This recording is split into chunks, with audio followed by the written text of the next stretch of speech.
Salam Indonesia, salam Nusantara dari Sabang sampai Merauke, dari Miangas sampai Pulau Rote. Api saya sedang terbakar, hati saya terbakar. Damai sejahtera yang melampaui segala akal akan melalui hati dan pikiran kita. Mantap, mantap, mantap. Jangan katakan bahwa Yesus itu bukan Tuhan. Jangan katakan bahwa Yesus itu bukan juru selamat. Kata dia adalah juru selamat sekaligus Tuhan dalam hidup orang percaya. Dan juga barang siapa percaya kepadanya akan diselamatkan. Engkau dan seisi rumahmu akan diselamatkan. Puji Tuhan. Salam Indonesia, salam Nusantara dari Sabang sampai Merauke. Dan saya katakan selamat pagi bagi kita semuanya. Kiranya kekuatan Allah, kekuatan firman, doa dan harapan saya itu menyertai kita. Mari kita tunduk kepala. Biarlah ketahanan Tuhan menyertai hidup kami sepanjang umur hidup ini. Dalam nama Yesus, haleluya. Amin. Puji nama Tuhan, kita masih dalam ayat ini. Masih saya berharap menjadi sebuah hafalan bagi kita. Ode karpos tu pneumatos estin agapi hara irini makrotimia Christotes lagi Christotes, kemudian agatus ini pistis prautis and also engratia. Dan Alkitab mengatakan dengan jelas bahwa kata tom tiuton of estin nomos, tidak ada hukum yang menentang hal itu. Ya, tidak ada hukum yang menentang hal itu. Jadi, yang mau saya katakan, tema kita adalah bahwa Tuhan adalah sumber kekuatan kita. Aduh, haleluya. The joy of the Lord is my strength. Jadi Tuhan adalah kekuatan kita, Tuhan itu adalah sumber kekuatan kita. Kita masuk dalam makrotimia. Dalam makrotimia, kalau kita bicara soal makrotimia Tuhan, maka ada 3 hal yang harus kita lihat. Yang pertama itu adalah long suffering, panjang sabar. Sabar panjang, panjang sabar. Long, sabar, lama menderita. Apakah kita bisa lama menderita seperti Ayub? 13 tahun lebih kurang. Apakah kita bisa menderita seperti Yusuf 13 tahun lebih kurang? Apakah kita bisa menderita seperti umat Israel yang tidak bersungut-sungut? Tidak gampang. Ngomong sehingga gampang, ya, easy to talk, mudah untuk mengatakan, tapi difficult is to do. Sukar untuk melakukan, ya. Jadi dalam kehidupan kita sebagai orang percaya, tapi Tuhan mau kita tetap menikmati yang namanya makrotimianya Tuhan itu. Jadi karena Tuhan menjadi sumber kekuatan kita, sumber kesabaran kita, makanya kita bisa mendapatkan kekuatan yang supranatural itu. Kalau bukan Tuhan, saya yakin dan percaya Ayub tidak akan bertahan menghadapi persoalan yang begitu luar biasa. Keluarga, anak-anak diambil Tuhan, harta benda habis, istri menjadi perongrong. Bukan menjadi penolong, jadi perongrong. Udah mati kau, supaya aku bisa kawin lagi.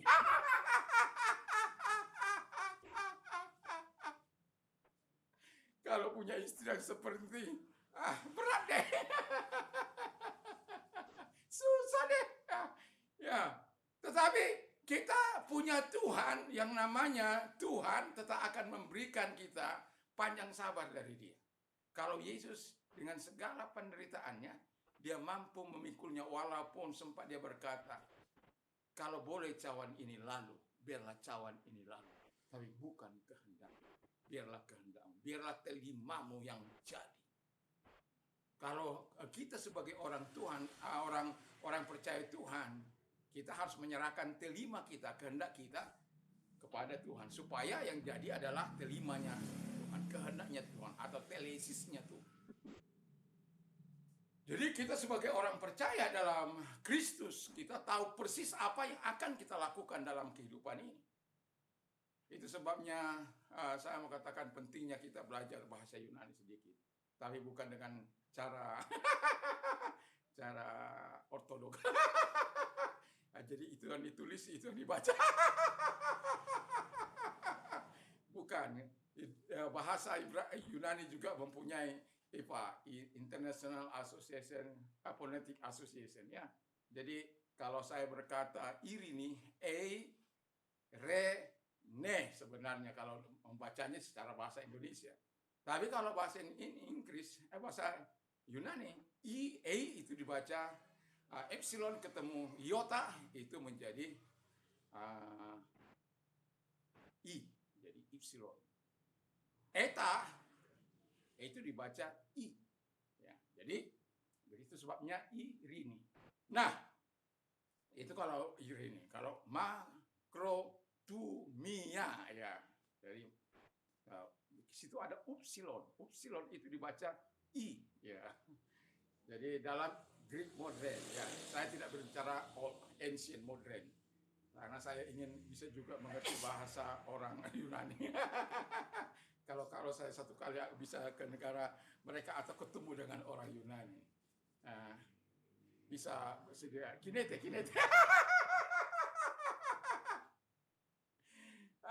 Parakalo. Yasas. Ya, kira-kira begitu ya. Nah, jadi yang mau saya katakan adalah kepada kita supaya kita belajar, bukan untuk sesuatu yang tapi saya merasakan bahwa ketika saya menggali, saya diberkati secara khusus, ya. Itu sebabnya saya sampaikan. Jadi long suffering itu harus ada. Lalu kemudian ketika kita berbicara soal makrotimia, kita juga bicara soal ketahanan, endurance. Ya, kalau kita bicara soal ketahanan, itu bukan karena kuatmu, bukan karena kuat saya, bukan karena kuat kita. Ada kekuatan yang supranatural mengalir dalam kehidupan kita sebagai orang percaya, yang berasal dari Tuhan. Itu sebabnya buah roh ini bukan berasal dari dunia ini. Dunia ini akan mengacaukan kita. Dunia ini akan tidak membagian kita. Dunia ini akan melemahkan kita. Hanya Roh Kudus, hanya Tuhan, hanya firman yang akan memberi kekuatan kepada kita. Dan itu sebabnya saya mau katakan kepada kita, ketahanan kalau kita memiliki makrotimianya Tuhan, saya yakin dan percaya ketahanan akan tetap. Dan yang terakhir adalah perseverance, ada ketekunan. Kalau kita mengalami ketekunan dalam itulah sebabnya mengapa Tuhan menjadi sumber kekuatan kita, sumber kekuatan kesabaran kita, sumber kekuatan ketahanan kita, sumber kekuatan ketekunan kita, perseverance kita.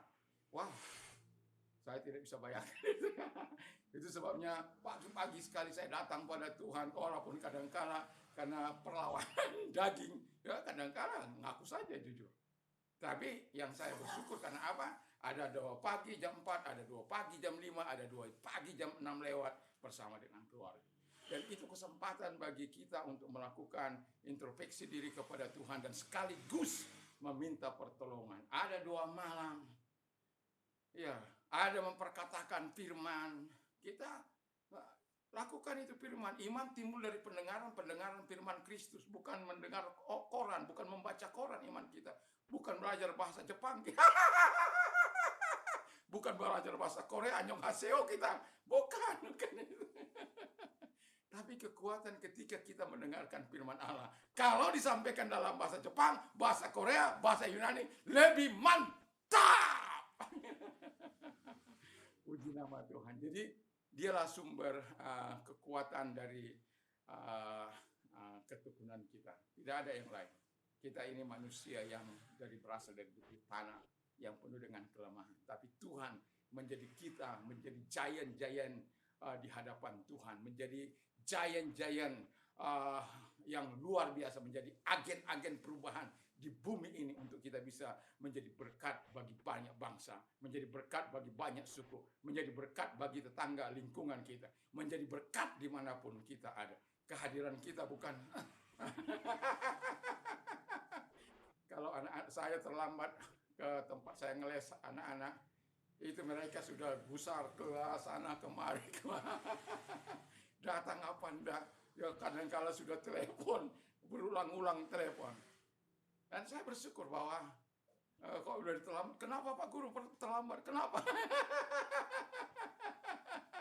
Ya mereka tanya gurunya kenapa terlambat. Ya, saya jawab, istri saya baru pulang, harus masak dulu baru kasih saya makan. Ya kalau saya nggak makan nanti kan saya pingsan di sini. Oh gitu. Ya. Jadi diterang nggak usah harus bohong. Nggak perlu. Nggak ada itu ya. Nggak ada kosakata itu. Jadi sumber ketekunan kita, sumber ketahanan kita, sumber kesabaran kita itu hanya Tuhan. Kalau engkau bersama dengan Tuhan, engkau akan mengalami makrotimia Tuhan. Makrotimianya Tuhan membuat engkau tangguh menghadapi segala persoalan hidup ini. Tidak peduli sebesar apapun dia. Dia mampu mengalahkan segala persoalan karena Tuhan akan ada bersama dengan kita. Bukan hanya itu, dia juga akan memberikan kelegahan kepada. Marilah kepadaku, hai kamu yang letih sudah berat, aku akan memberikan kelegahan bagimu. Habis kita menderita sesaat, kita akan diberikan kelegahan. Mari kita tunduk kepada kita. Terima kasih Bapa di surga, biarkanlah kelegahan Tuhan, kekuatan Tuhan, ketahanan dari Tuhan, dan ketekunan dari Tuhan menyertai hidup kami. Dalam nama Yesus, haleluya. Amin. Selamat malam, selamat kita beristirahat, tentunya bersama dengan Tuhan. Damai Tuhan menyertai kita. Mantap, mantap, mantap. Haleluya.